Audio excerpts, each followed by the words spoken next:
This podcast is solely for educational purposes and isn't intended as a substitute for the advice of a qualified professional. Hi, and welcome to the NPDCAST, where I, a narcissist, talk about the ins and outs of NPD, also known as Narcissistic Personality Disorder. Throughout this series, I will discuss the reality of NPD, as well as the recovery process, the ups and downs, and the complexities. You can call me Nin. I highly suggest you check out my first episode, The Diagnosis, Narcissistic Personality Disorder, or at least the very beginning to hear my disclaimers. I'm not here to tell you what to think or believe, only to keep an open mind and heart as I discuss my experience and what's worked for me. Today's topic is, how does the N in NPD work? When we take the personality disorder out of narcissism, what does narcissism actually mean? It means an excessive interest in or admiration of oneself and one's physical appearance. This is what's being referenced when narcissism is thrown around as an adjective or insult. The trouble is, NPD doesn't equate to narcissism in this sense because NPD is about insecurity.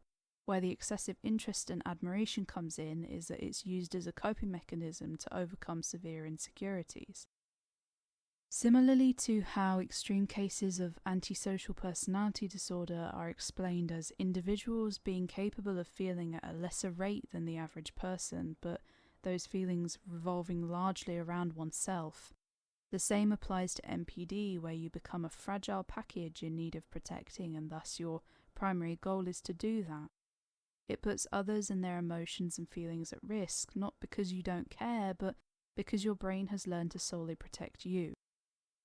Insecurity can revolve around everything and anything, from how you carry yourself to how others perceive you, your style, your appearance, your skill level, and even what you eat. To cope, we project confidence and certainty.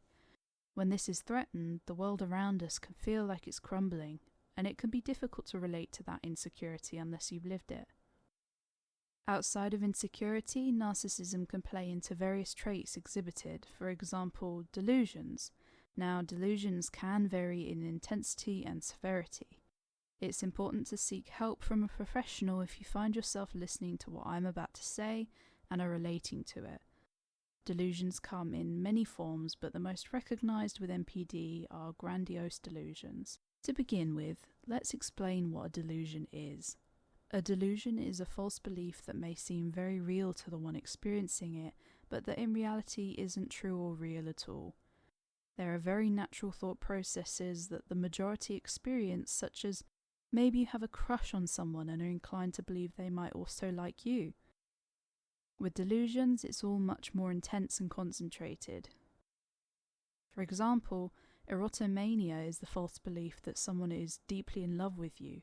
This can include famous people or people you've never even met. The belief can be so deeply rooted that you believe you're in a relationship with that individual. Hopefully you can see the difference between the two in intensity. Delusions are oftentimes our way of coping with a reality that's distressing. With grandiose delusions, we might believe we're more superior than we are to cope with feelings of insecurity. We might behave arrogantly or rudely because it's easier to cope with that than feeling small and vulnerable.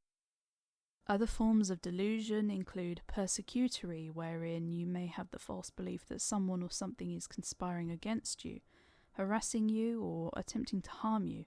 Somatic delusions are where you might have the false belief that you have a physical issue, ailment, or medical problem. Nihilistic delusions are false beliefs relating to moral or religious beliefs and principles. There are also delusions that revolve around the mind, such as thought broadcasting, where you believe thoughts are being projected and perceived by others. Thought insertion, where someone or something has inserted thoughts into your mind and so your thoughts are not your own, as well as magical thinking, where one might believe someone has mystical and or magical powers. It's important to note that you can be aware of your delusions being false beliefs and still experience them. I know from my own experience I struggle with various delusions from this list from time to time, and I know they're often exacerbated by stress, but that they can linger without me suffering the full effects of them. Being prone to delusions doesn't mean you're in a psychotic state all the time. It can be a passing thought, an observation that fades to background noise. It's important we understand how delusions work, because not only will that help us suffering with them deal and cope with them, but it educates those who don't experience them on how to operate around them. Outright crushing a false belief can have damning effects and might even make the individual suffering from them worse. It's something that requires you to be tactful and mindful, to sympathize with the reality that this person is afraid or stressed, and that their brain is creating a false reality to hide in. In cases of paranoid or persecutory delusions, you have to be extremely careful in navigating them. Now, I can't advise you on what to do in situations like this, but as someone who has experienced persecutory delusions in the past that have led to me coming close to calling the police on more than one occasion, it's worked best for me when people let me work around them. There are absolutely times where the police might need to be involved, or an intervention with a mental health professional might be required. You're not an enemy for overseeing that process. Sometimes it's the only form of love and concern you can access, and I can't promise at the time it won't feel scary or like a betrayal, but with time they should come to see that it was done out of care. What's required above all else is sympathy and patience. The world can be exceptionally difficult to navigate when your brain is trying to defend and protect you 24/7. It can be exhausting to have to mask and pretend nothing is getting to you. And if you've never masked, which is the process where you pretend to be neurotypical in favour of appearing in a particular way, you might not appreciate how demanding masking is as a process. You might think, why are they hiding it from me? Isn't that manipulative? At no point when a narcissist is masking are we trying to exploit or manipulate you. We're hiding what we believe to be the worst parts of ourselves. We're scared of the risk of judgment. That's where the grandiosity and charming, charismatic nature comes into play. You might think by being that way we're intentionally being deceptive, luring you in to catch you and then expose you to the worst parts of ourselves. In reality, we operate on instinct. We behave in a way that we know will ease and flatter you, and then when we get close enough where we feel we can be ourselves, we are. The trouble is, what we are is damaged. We're broken, wounded, and oftentimes traumatized individuals. It is not your job to fix us, and for those listening who are suspecting NPD or who have been diagnosed with it, it's not their job to fix us.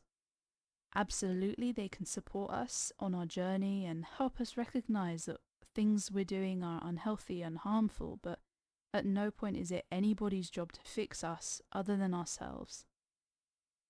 And that might seem unfair. Maybe you think, why should I fix what I never broke? It isn't fair, but what is fair is giving yourself a second chance. Because believe me when I say, life is so much better and healthier when people have your back and support you. There are so many more benefits to be gained from caring to improve for others as well as yourself. And it's difficult. It's difficult because you might be thinking, why should I change? I benefit from others, that's enough. If that's your answer, then I go back to the foundation of this podcast, which is you have to want help in order to be helped. And in order to improve and heal, you must be open to developing a healthier relationship with people, because people will be so important to your recovery. And when you find the right people who support you no matter what, and who return the efforts you've made yourself, it goes from feeling transactional and purposeless to genuine and important. Now I think it's time I answer some questions and common misconceptions about NPD. Before I do, as usual, if you have any questions you'd like me to answer, leave them in the comments and I will answer them either in the next episode or under the relevant topic. The first question is, would a person with NPD crave any form of recognition, good, bad, empathy, pity, hatred, gossip, love, adoration, etc.? The answer to this is yes. I mentioned in my last episode about how when you're told something enough you start to believe it, and how it's not uncommon for people with NPD to focus their energy into being a perfect bad. If we get recognition for being bad over good, we certainly will pursue that. I know of other cases where people with NPD might seek self-harm or injury, sometimes leading to their hospitalization in order to garner more attention for themselves. Because we typically aren't able to self-regulate self-assurance, we seek a supply of it from others, and because of this, it often comes down to whatever is necessary to get it. The way I combat this for myself is I challenge myself to be the best that I can be. That way, it deters my need for perfectionism because I acknowledge there's always room for improvement, but it keeps me on the straight and narrow because I'm so driven to achieve my goal, whether that be complimenting a stranger, helping someone with a task, or picking something up for someone. I feel good after having accomplished it. So I focus my energy into doing good things, and because there's no pressure to be the best out of everyone, only the best I can achieve, it's very rewarding and in turn is rewarding for everyone else. Everyone benefits, even if the primary goal itself is self-serving. The final question is, if I'm close with someone I suspect has or is diagnosed with NPD, how would you recommend conversing or going about interacting with that concept of reality that they build to protect themselves, to avoid them feeling threatened, but to also maybe steer them away from a potentially damaging reality they've built for themselves? My answer to this would have to be to make them feel more comfortable and safe. Once we start to trust others, there becomes less of a reason to cope with our insecurities and vulnerabilities because you've shown they're safe with you. In fact, if you find someone is starting to build that false reality up in your company, it's likely either something else going on in their lives and might be entirely unrelated to you, or might be because you're doing something to trigger that stress and fear response. Be yourself and let us know it's okay to be ourselves if we want to. If you're concerned about our behaviour, let us know we can talk to you if we need to. I know from my own experience that when I feel safe and in a judgment-free zone, I feel more inclined to be myself and stray away from unhealthy coping mechanisms. Maybe ask them what more you could be doing to make them feel more comfortable. That's it for this episode. Next time I will be diving into the topic chronic boredom. This will include a discussion of the intensity of boredom for people with NPD and how that impacts things such as decision-making, impulsivity, recklessness, and our ability to process the thoughts and feelings of others. Thanks so much for tuning into the NPDCAST today, and hopefully you learned something valuable about yourself or someone in your life through listening to this podcast. If you enjoyed it, please consider leaving a comment or a star. It really helps me see what direction I'm heading in. Until next time, I've been Nin. Bye.